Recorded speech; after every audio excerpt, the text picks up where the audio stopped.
Good morning दोस्तों। स्वागत है आपका श्री मेहताब एजुकेशन में।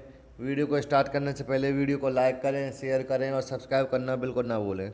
आज हम डिस्कस करेंगे मध्यकालीन भारत। मध्यकालीन भारत में सल्तनत काल, और सल्तनत काल में पढ़ेंगे हम गुलाम वंश के बारे में। काफ़ी इम्पोर्टेंट टॉपिक है दोस्तों सल्तनत काल। अक्सर इस टॉपिक से एग्ज़ामों में क्वेश्चन देखने को मिल जाते हैं दोस्तों। तो सल्तनत काल को हम अच्छे से डिस्क्राइब करेंगे 4-5 वीडियोज़ के माध्यम से। चलिए स्टार्ट करते हैं। सबसे पहले गुलाम वंश के बारे में।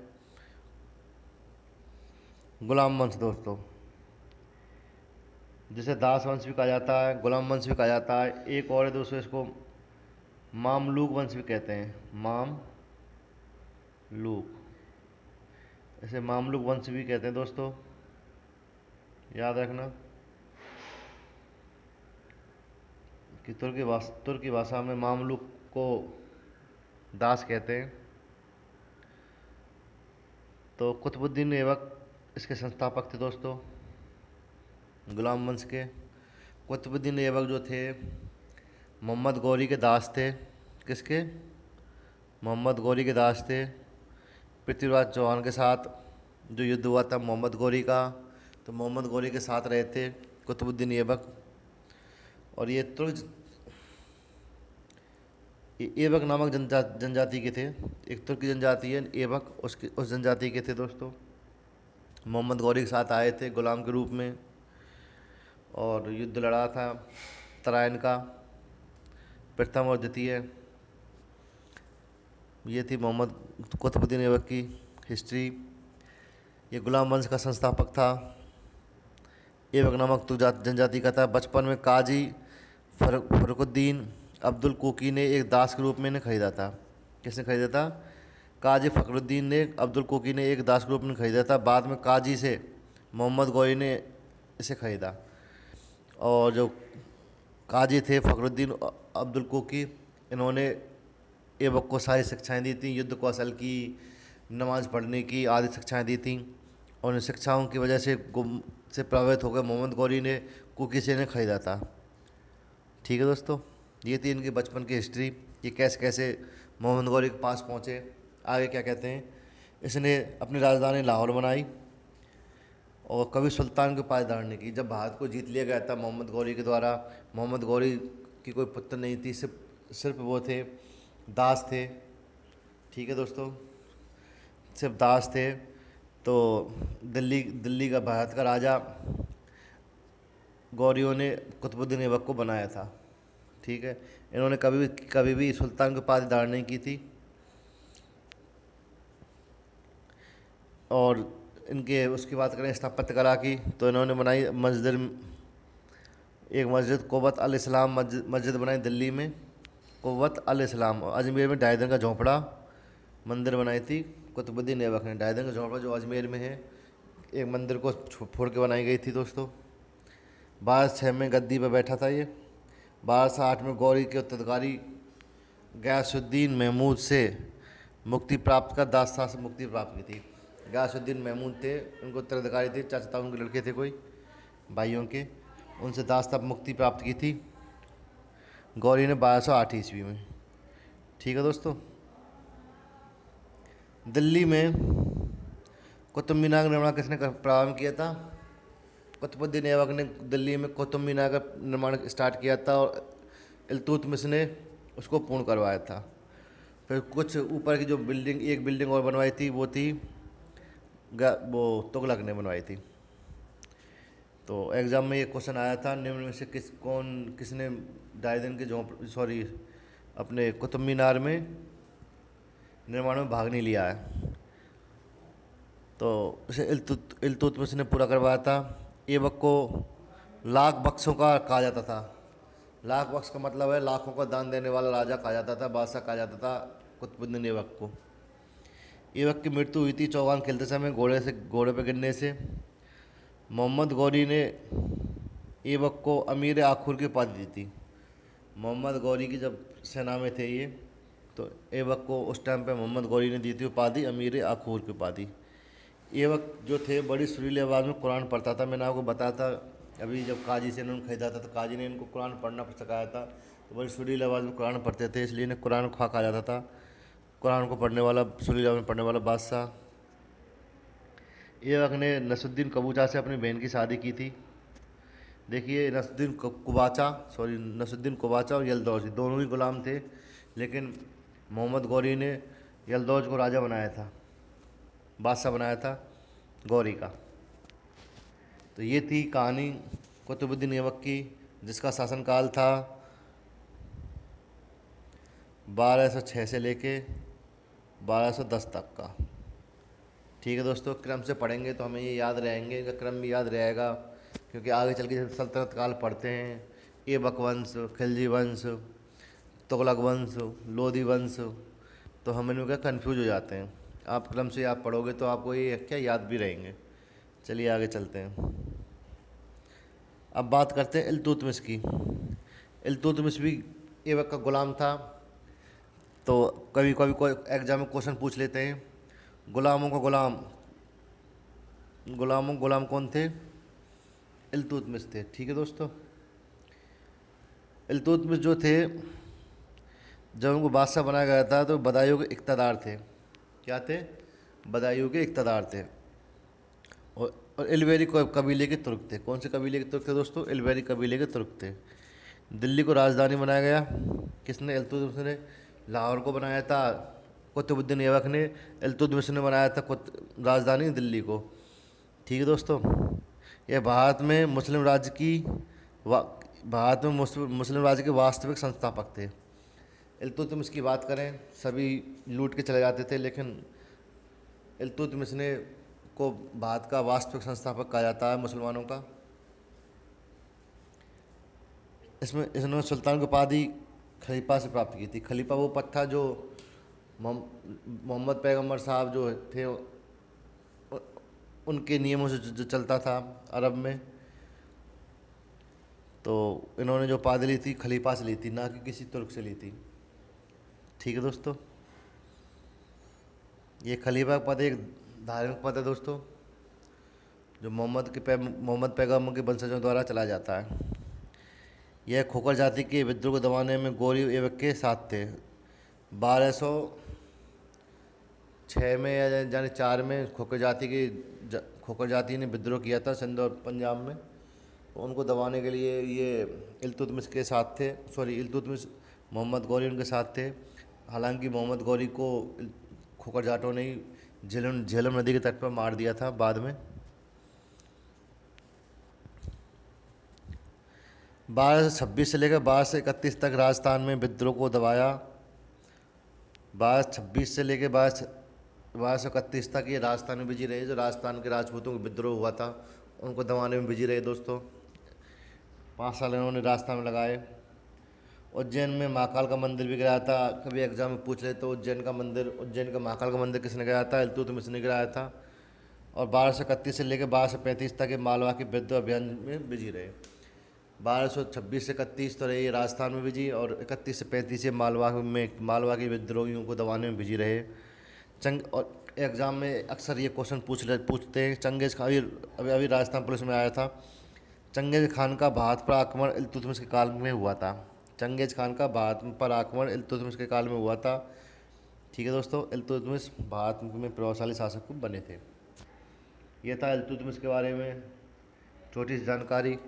और दोस्तों, एग्ज़ाम में इन्हीं से कोई ना कहीं से क्वेश्चन आपको देखने को मिल जाएगा। चलिए आगे चलते हैं। अब बात करते हैं रकन-उद-दीन की। इल्तुतमिश की मृत्यु के बाद शाह तुर्कों ने रकन-उद-दीन को सुल्तान बनाया। किसको बनाया दोस्तों? रकन-उद-दीन। ये बनाया था 1236 में। अप्रैल से लेकर नवंबर तक रहे ये। ठीक है, 1236 तक। बाकी सब अयोग्य पुत्रों के स्थान पर इल्तुतमिश ने अपनी योग्य पुत्री रजिया को आगे बढ़ाया था, लेकिन तुर्कों ने इसको बादशाह बना दिया था। अब बात करते हैं रजिया सुल्तान की, प्रथम महिला शासिका मध्यकालीन भारत की। 1236 से लेकर 1240 तक इनका शासनकाल था। मध्यकालीन भारत की प्रथम शासिका रजिया सुल्तान थी। रजिया बिना पर्दे के दरबार में आती थी, जो तुर्क आमिर थे। आमिर वो पद कहलाता था जो तुर्क दरबार में बैठते थे, ऊंचे ऊंचे पदों पे होते थे, उनको आमिर कहा जाता था। तुर्क आमिरों को ये बात बिल्कुल पसंद नहीं थी कि कोई कोई मुस्लिम रूल्स के ख़िलाफ़ जाए, वो भी महिला। जो रज़िया सुल्तान थी, बिना पर्दे के ये जनता के दरबार में आती थी। तो जो इक़्तिदार थे उन्होंने इनके खिलाफ़ विद्रोह शुरू कर दिया था। जो इक़्तिदार थे उन्होंने उनके खिलाफ़ विद्रोह शुरू कर दिया था, लेकिन जो दिल्ली की जनता थी वो रज़िया सुल्तान के साथ थी दोस्तों। तो एक इक़्तिदार थे अल्तुनिया। कौन थे? अल्तुनिया दोस्तों। अल्तुनिया ने क्या किया था? याकूत की हत्या कर दी थी। याकूत कौन था दोस्तों? मैं आपको बताता हूँ। याकूत वो था, इथोपिया का एक था, दास था उस टाइम पे, जमाल उद दीन याकूत। उनका नाम था जमाल उद दीन याकूत। जमाल उल दीन याकूत, ये था दोस्तों जमाल उद दीन याकूत। इसको घोड़ों का अस्तबल का प्रधान बना दिया था। ऐसा कहा जाता है कि रज़िया सुल्तान के याकूत के साथ अवैध संबंध थे और उनको अस्तबल का प्रधान बना दिया था, जिससे जनता जो अमीर थे, तुर्की अमीर, वो बढ़ गए थे, बिना पर्दे के घूमती थी। इस वजह से काफ़ी नाराज़ रहते थे और एक अन्य नस्ल के उसको अस्तबल का प्रधान बना दिया था। इस वजह से अल्तुनिया ने याकूत की हत्या कर दी थी और हत्या के आरोप में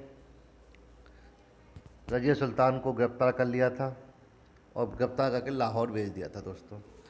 लाहौर भेज दिया था, वहाँ जेल में रही और धीरे धीरे अल्तुनिया से कोई समझौता किया और अल्तुनिया से शादी कर ली रज़िया सुल्तान ने। फिर उनको वापस दिल्ली आई, दिल्ली को जीतने के लिए। तब दोनों ने संयुक्त प्रयास किया था, अल्तुनिया ने और रज़िया सुल्तान ने। शादी की थी इन्होंने अल्तुनिया से, संबंध रहे थे इनके याकूत से। अल्तुनिया रज़िया सुल्तान दोनों दिल्ली आए और बीच में लिटे उन्होंने इनकी हत्या कर दी थी। ये थी हिस्ट्री रज़िया सुल्तान की। ठीक है दोस्तों।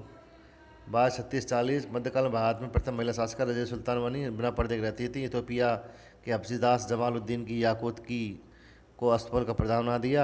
आमिर से असंतुष्ट थे, दिल्ली की जनता रज़िया के साथ थी। अल्तुनिया ने याकूत की हत्या कर रज़िया को बंदी बना लिया। तुर्की अमीरों ने इल्तुतमिश के बेटे बैराम शाह को गद्दी पर बैठा दिया था। उस बीच में रज़िया ने अल्तुनिया से विवाह किया और दिल्ली पर कब्जा करने के लिए कोशिश की, लेकिन लुटेरों ने इनकी हत्या कर दी।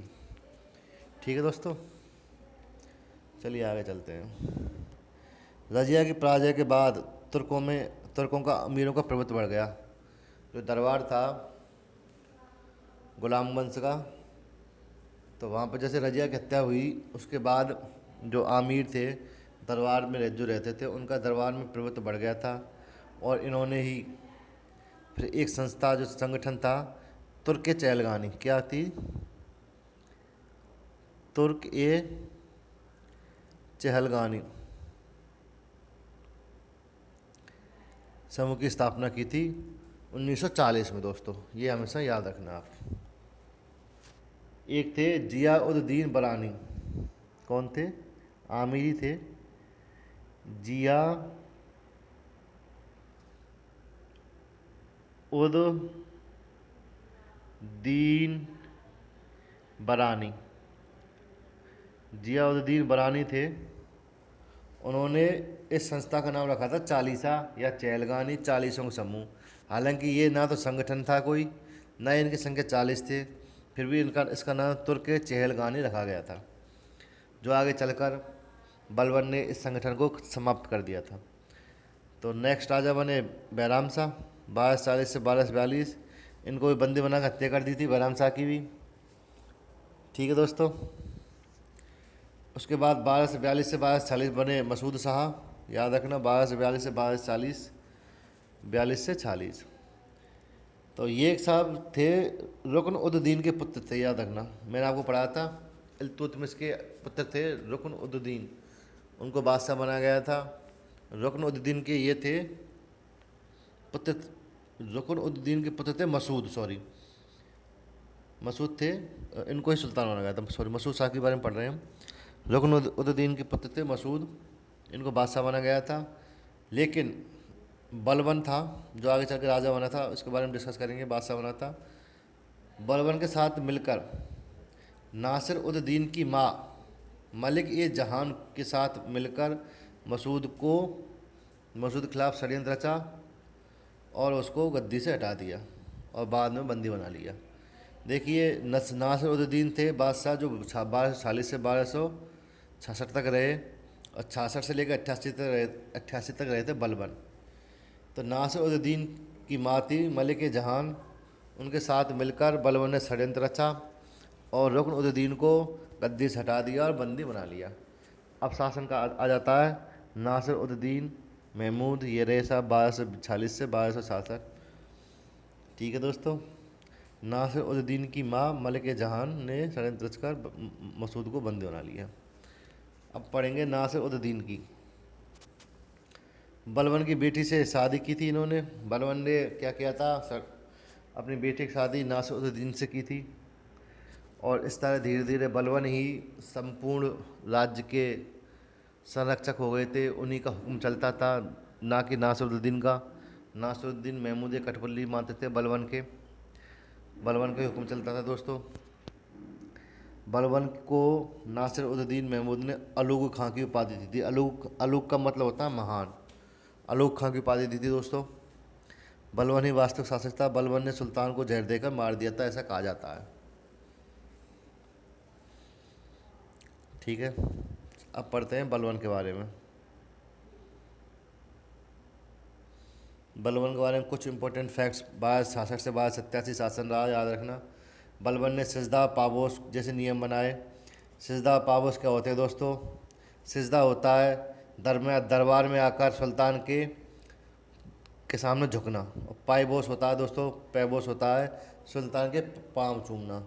ये नियम इन्होंने बनाए जो वहाँ के आमीरों को, जनता को काफ़ी करते थे। इनका कहना था कि जो सुल्तान होता है वो ईश्वर होता है उस राज्य का। इस वजह से उनके सामने सजदा होना चाहिए, उनके पैरों को चूमना चाहिए। इन्होंने एक फारसी पर्व था नौरोज़ प्रारंभ किया था। कौन सा दोस्तों? फारसी पर्व नौरोज़। फारसी पर्व नौरोज़ इन्होंने प्रारंभ किया था। सुल्तान को भगवान का रूप होता है, ये इन्होंने कहा था।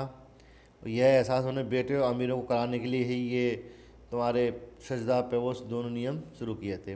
बलबन ने एक संगठन की स्थापना की थी जिसे दीवान अर्ज कहा जाता है। सैन्य विभाग, हिंदी में सैन्य विभाग और फारसी में दीवान अर्ज। बलबन ने नीति अपनाई, रक्त और लौ की नीति अपनाई थी दोस्तों। किसकी नीति अपनाई थी? रक्त और लौ की। एग्जाम में पूछ लेता है। बलबन ने राजत्व संबंधी सिद्धांतों की स्थापना की थी। बलबन ने राजत्व, इसका मतलब है जब बलबन था उनका कहना था कि जो राजा का पद है निरंकुश पद है, इसमें वही राजा बनेगा जो राजा बनने योग्य है। राजा के कोई निकट संबंधी नहीं होते, राजा के कोई भी साथी नहीं होती, ना ही कोई परिवार होता है। ये निरंकुश पद होता है, ये कहना था बलबन का। और यही नियम होते हैं राजा बनने के।